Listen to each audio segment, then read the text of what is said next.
So much has happened since we last covered the TikTok cruise because the ship has completely rerouted. There's been multiple people being evacuated off the ship. There's been multiple fights and someone passed away. So it's now been a couple months since hundreds of TikTokers decided to take a 9-month worldwide cruise, which ranged from like $60,000 to $120,000 per cabin. So I guess it's safe to say that you're going to get an interesting group of people when they all have an extra 60 to 120 grand to blow on a cruise, and they're all stuck together and they regularly post on TikTok for 9 months straight. But that is one group of people because there's now been created factions on this boat, kind of like prison gangs, except it's a voluntary 9-month sentence that they paid $60,000 to $120,000 for. And hey, the two groups are the world cruisers and the segmenters. Kind of self-explanatory, but the world cruisers are there for the whole 9 months and the segmenters are here for a segment. And the reason for that is Royal Caribbean didn't sell out all the rooms, so their genius way to fill the rest of the rooms was to flip off the original customers and essentially say, hey, we know you paid 60 to 120 grand for a cabin, and that was the only way to be a part of this cruise, but since we didn't sell out all the rooms,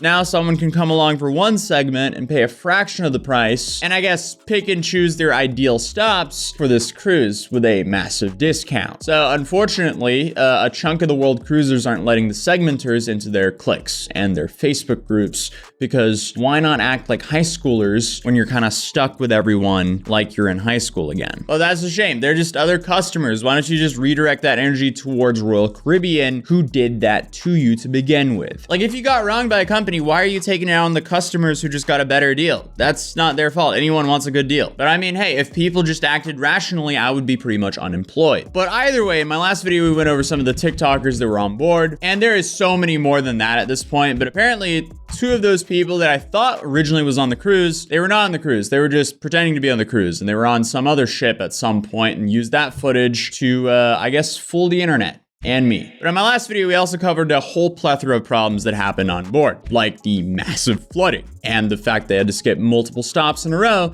leaving guests essentially trapped on board. And in today's video, we're covering how things have just gotten so much worse, as you can tell by the title of today's video. But a lot of people on this boat are putting out a lot of information about themselves and the cruise online. And that's fine when it's consensual, but a lot of times your information lands all over the internet without you even realizing it. But how do you reduce the amount of information about you on the internet? Well, you need to combat data brokers, because we've all signed up for something with our number, then suddenly you're being spammed by all sorts of telemarketers and scammers. Because data brokers take your information from various sites and they sell them to the highest bidder. The only problem is there's just way too many of those sites, and you're gonna have to email every single one a takedown request for your information. And before you know it, you're gonna be spending more time doing this than your full-time job. But that's where today's sponsor, Incogni, can help, because they manage all of that for you, and they scan the internet for your information and automatically send out takedown requests. And they'll keep checking to make sure that you don't get put back into the system. I've been using Incogni for about 5 months now, and it's already had 138 data collectors take my information down. And I can also see on my dashboard here, it's also saved me over 103 hours of my time if I wanted to manually process all those requests. So I'm just super happy there's a solution to this massive problem. But if you're dealing with these same issues, you can use my code Atozy for 60% off your first year. For me, the service has already been a massive win because the spam calls just completely vanished. I used to get multiple spam calls a day, and that's sadly just the tip of the iceberg for what data collectors collect. The crazier stuff is your shopping habits, address, social security number, and employment history. So I'm grateful Incogni wanted to support the channel and allow me to promote a product I actually use myself. But if you think Incogni can help you can go to incogni.com/Atozy by clicking the link right on the top of the description down below. But without further ado, let's continue the video. So we left off my last video with the flooding and the canceled stops. Well, Little Rat Brain reports there's been more stops canceled. Do you want the true drama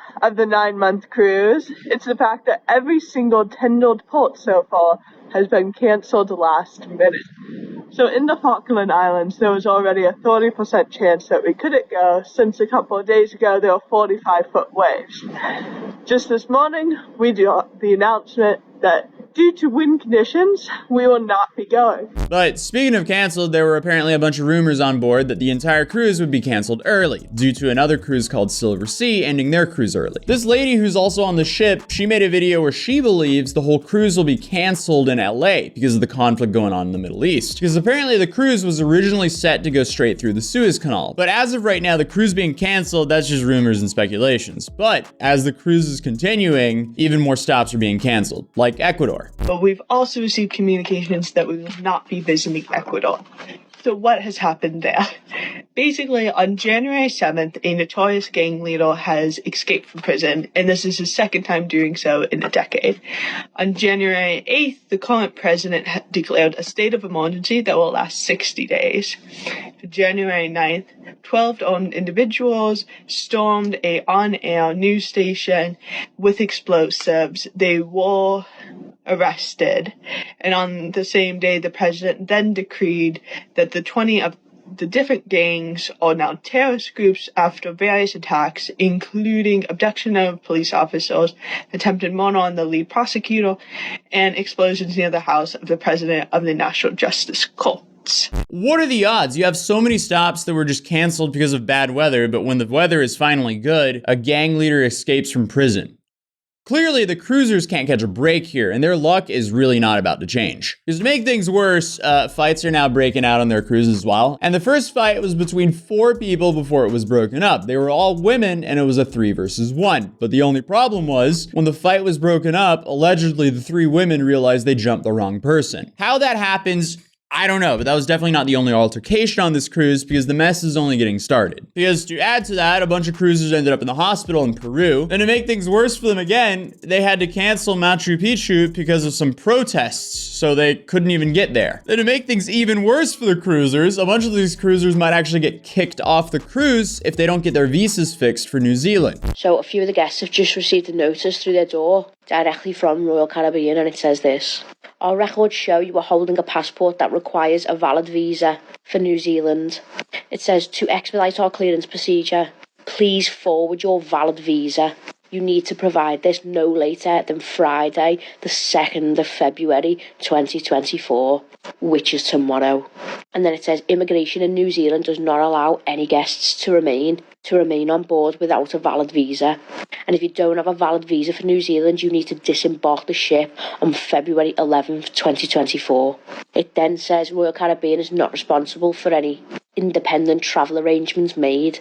So it seems like a few of the passengers on the Ultimate Whale cruise have had this notice through the door, and a lot of them seem to be panicking now. It seems like there's a common theme here that communication is just extremely poor on this cruise. Like, if people are suddenly panicked, the messaging must have been terrible. But remember Mark from my last video? Well, he's now off the ship, and he made a claim that the staff is underpaid. And then an ex-crew member decided to dispute that. Oh, 100%. I don't even need to look into it to know that these people are being underpaid. Nothing frustrates me more than this. So this person has been put on the Royal Caribbean cruise, which is the world cruise going on for 9 months. He's been put on for what, 16, 18 days? Looking for the drama, for the tea of cruising and living on a ship. Mind you, I've been doing it for the last 12 years of my life. There's no drama or tea on a ship, but he's been put there to get drama and tea. And nothing frustrates me more is when someone gets on,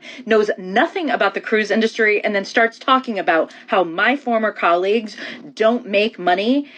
The myth that they don't make a living wage. But of course, he's put on this cruise ship to create drama and tea, all for likes and for following. Crew members work hard. Yes, they work very hard.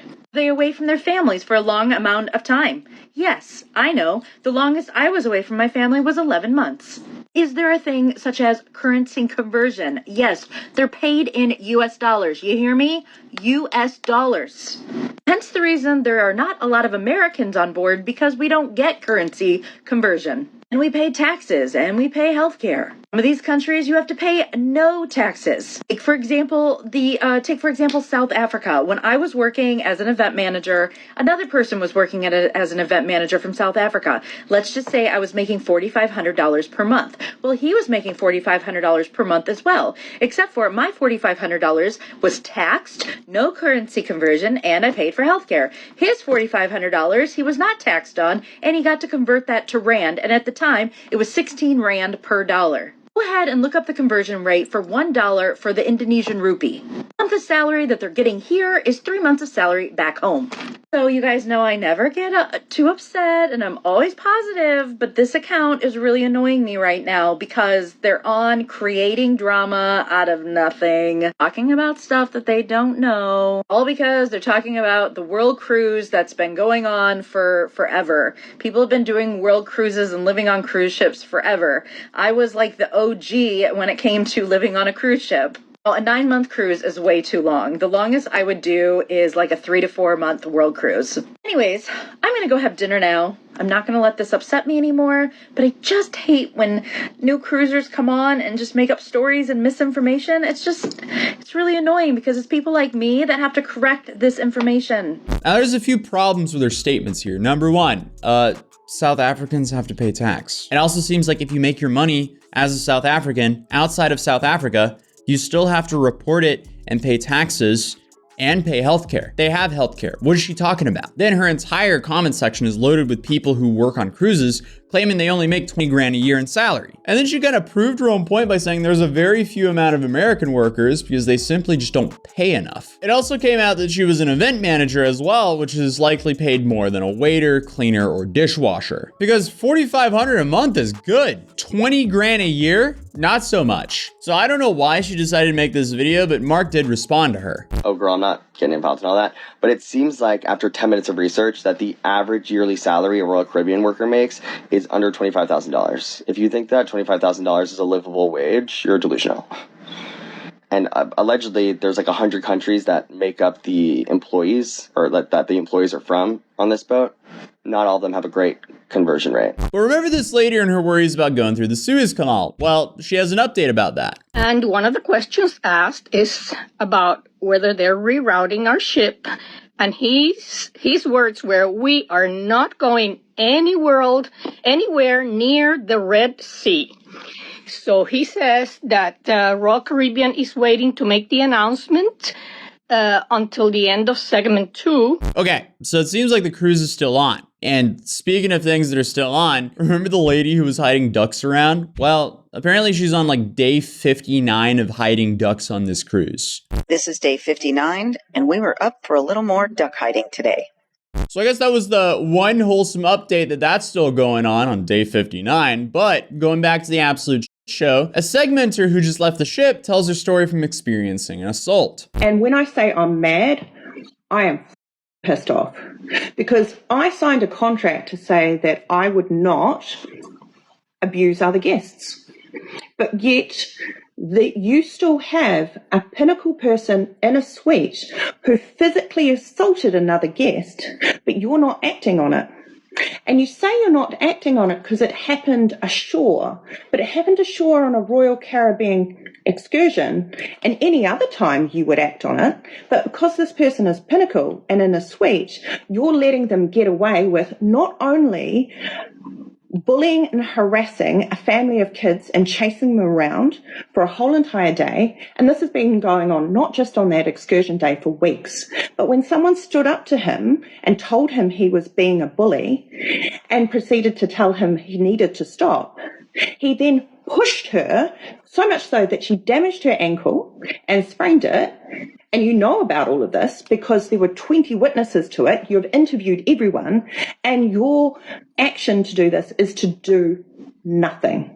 So I guess this is different from the 3v1 situation we heard about earlier. So apparently people are just getting into fights on the ship, and I guess off the ship as well, then getting back onto the ship like nothing ever happened, even though they're all confined to this small space for something like 6 more months. Like imagine having to walk around on that cruise for 6 more months, scared of 3 people who randomly attacked you. But as if things couldn't have gotten worse, in a recent sad news, someone just passed away on the cruise ship. Currently, the speculation is it was a heart attack. And this all came from the lady Adita, who we saw earlier, made a TikTok that's now since been deleted, where she said that she saw someone being transported out of their room on a stretcher. And then to make things even worse, another cruiser was apparently evacuated off the ship by a US Navy helicopter as they were in serious condition and needed medical help ASAP. So while you have all of that going on, you have, I guess, the whole ship trying to figure out, where are we going? Because apparently they're now discussing a new cruise route to avoid the Suez Canal. The cruisers now have to vote if they want to go around the bottom of Africa and essentially stop at a bunch of new ports around Africa, or take a quicker route all the way around Africa and not stop along the way. If they take the first option, they get 25% off. If they go for the second option, they get 50% off. That vote will apparently happen on February 26th. What will happen next, though? Who knows? So stay tuned for the next time we cover the TikTok cruise ship. But can it really get that much worse? I don't know. Hopefully not.